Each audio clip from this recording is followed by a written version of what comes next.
सवाल थे, इवन इतने सवालों के जवाब देना मेरे लिए बड़ा मुश्किल हो गया था। लोग अभी भी डाउटफुल। ইন্টারনেট জুড়ে এখন একটাই নাম, জ্যোতি মালহোত্রা বা জ্যোতি রানী মালহোত্রা। কে এই জ্যোতি রানী মালহোত্রা? যিনি ইতিমধ্যেই গ্রেফতার হয়েছেন পাকিস্তানি চর বা পাকিস্তানি গুপ্তচর সংস্থা আইএসআই এর সঙ্গে যোগ থাকার অভিযোগে।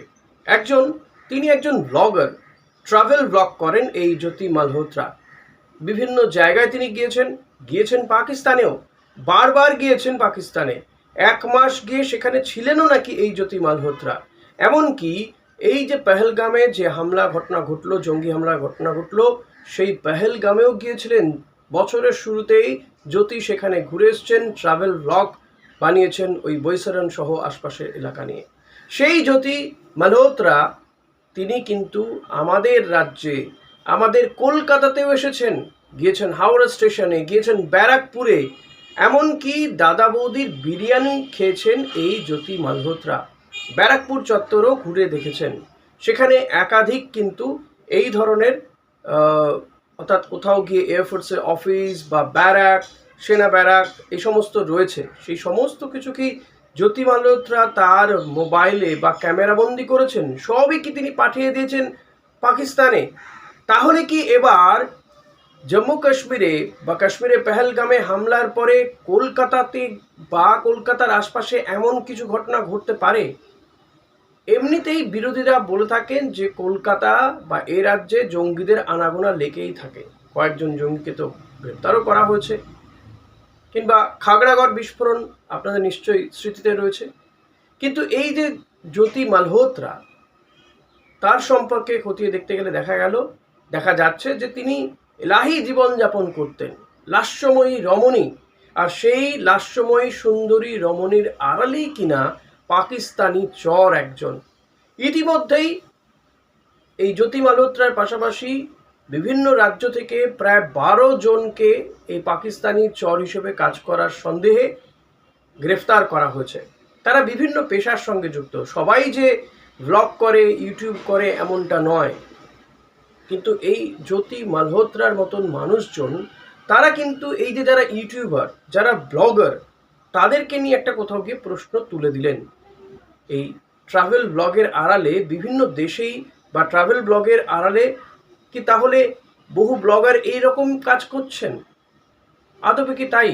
এরকম ধারণা কারো কারো মধ্যে হচ্ছে কিন্তু। তবে আমি বলবো, আমি অনেকের সঙ্গে কথা বলেছি, এটা বলছি না, কয়েকজনের সাথে কথা বলে বুঝতে পেরেছি যে সবাই কিন্তু এমনটা নয়। কারণ এখন দেখুন, ভারতের অনেক কিছু এক্সপ্লোর করা অনেক ট্রাভেল ব্লগারের হয়ে গিয়েছে, কিন্তু কোথাও গিয়ে যে তারা বিদেশে যাচ্ছে, অন্যান্য দেশের অন্যান্য জায়গার সেই সমস্ত যে পর্যটন স্থলগুলো তুলে ধরছে, সবাই কি তাহলে এই ধরনের কাজ করছে? বিষয়টা কি তাই? বিষয়টা আদতেও তাই নয়। তাই প্রত্যেককে সন্দেহে চোখে দেখার কোনো কারণ হয় না, মানেও হয় না। কিন্তু কিভাবে বা আপনি সন্দেহ করবেন না? জ্যোতি মালহোত্রার পেছনে যে এমন একটা রূপও লুকিয়ে রয়েছে, সেটা কি আপনি জানতে পারতেন? ইতিমধ্যেই তার ইনস্টাগ্রাম বন্ধ করে দেওয়া হয়েছে। তার বাবা খুব স্বাভাবিকভাবেই মেয়ের পাশে দাঁড়িয়েছেন। তিনি বলছেন, মেয়ে কি অন্য কোথাও ঘুরতে যেতে পারে না? পাকিস্তানে কি যেতে পারে না? সেখানে কি তার বন্ধু নেই? তিনি খুব স্বাভাবিক কথাই বলছেন। হয়তো তিনি সবটা জানেন না বলে বলছেন, আর একজন বাবা তার মেয়ের পাশে দাঁড়াবেন, এটাই তো স্বাভাবিক।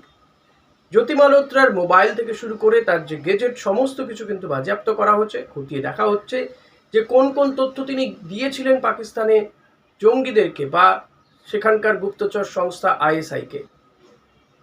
তার সঙ্গে এই পেহেলগাম হামলার সঙ্গে তার কি কোনো যোগাযোগ রয়েছে কোনোভাবে? কিন্তু যাই হোক, এই ভারতে বসে, ভারতের জল, হাওয়া, খাবার খেয়ে পাকিস্তানের গুপ্তচর বৃত্তি করাটা কখনোই কিন্তু মেনে নেওয়া যায় না।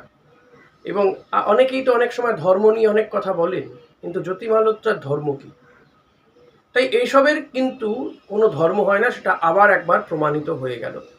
এবং যাদেরকে এই যে 12 জনকে গ্রেপ্তার করা হয়েছে হরিয়ানা কিংবা এই পাঞ্জাব, অর্থাৎ পাকিস্তান ভারত সীমান্তবর্তী রাজ্যগুলোতে এই ধরনের ঘটনা আরও বেশি। 2 জন বোধহয় আছেন উত্তরপ্রদেশের।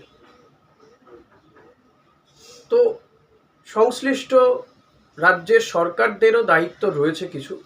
তবে এটা ঠিক, কেউ যদি ট্রাভেল ব্লগারের আড়ালে এই ধরনের কাজকর্ম করে, কার পক্ষে এই বিষয়গুলোকে এতটা নজরদারি করা সম্ভব? এবার কিন্তু এটা হবে হয়তো যে আগামী দিনে যখন কেউ বিদেশে যাবেন কোনো ট্রাভেল ব্লগ করতে, তার বিষয়গুলো বোধহয় আরেকটু খোঁজ খবর নেওয়া হবে।